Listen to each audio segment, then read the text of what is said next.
An apartment building in Midlothian has been without water and heat for a week, and now the landlord is taking the village to court. Our Sabrina Franza spoke to that landlord after a judge made a ruling in his favor.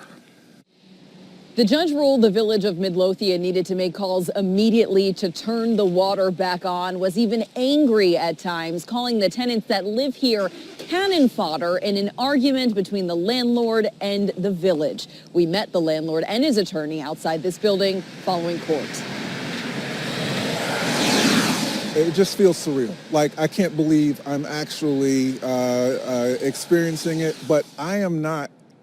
Whatever I feel pales in comparison to what I feel for my tenants that live here. Noman Johnson owns this multi-unit apartment building in Midlothian. All of them are longer-term tenants. They all are lower income tenants that don't have the ability to actually just pick up and just go.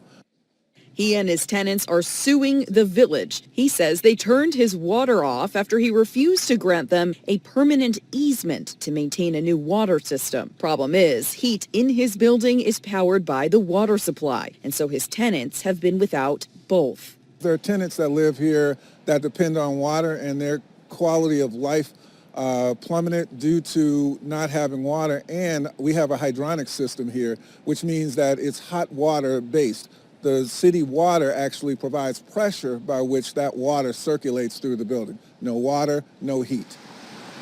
An attorney for the Village of Midlothian told CBS News Chicago that they're in the process of updating the water system on their dime. But because the line runs through private property, they needed an easement from the owners of multiple buildings. All landlords but Mr. Johnson agreed to do so indefinitely, regardless of multiple notices that they'd turn the water off. Johnson says he was still negotiating when the village stopped the water. When he already granted a temporary easement, and he has a right to negotiate a permanent easement. The village's argument did not stand in court. The judge at one point called the village's actions blackmail. By the fact that the city cut off the water to these innocent families and used them as pawns in some sort of intimidation game with my client.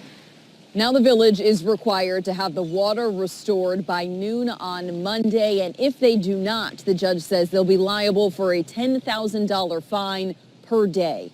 We're in Midlothian. Sabrina Franza, CBS News, Chicago.